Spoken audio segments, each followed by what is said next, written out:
Hello కాక నమస్తే. అయితే ఈరోజు ముచ్చటైందంటే అమ్మ ఈ జిందగీలో ఇలాంటి చూస్తా అని చెప్పేసి ఎప్పుడు అనుకోలేము. మన ఇండియా వాళ్ళు కాకుండా ఓమన్ కంట్రీ క్రికెట్ ప్లేయరు శ్రీవాస్తవ కుంకుమ బొట్టు పెట్టుకొని నిన్న క్రికెట్ ఆడిన కాక.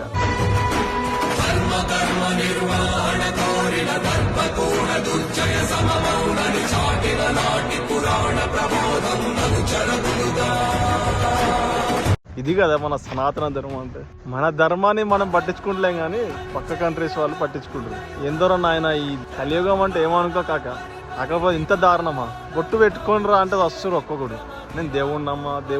అరే ఫస్ట్ నువ్వు బొట్టు పెట్టుకోరు నాయన. బొట్టు పెట్టుకున్న తర్వాత నువ్వు దేవుణ్ణి నమ్ముతావా నమ్మవా అది సెకండరీ. అది ఒక ముస్లిము అంటే వాళ్ళ మతం ప్రకారం 100 గ్రాముల టోపీని వాళ్ళ నెత్తి మీద పెట్టుకుంటారు. క్రిస్టియన్ 50 గ్రాములు ఉన్న సిల్వర్ మెడల్ వేసుకుంటారు. నీకేమైతుందిరా ఒక 2 గ్రాములు ఉన్న బొట్టును పెట్టుకోనికి? ఇదే ఆరా మన ధర్మము. ఎటు పోతుందిరా నాయన?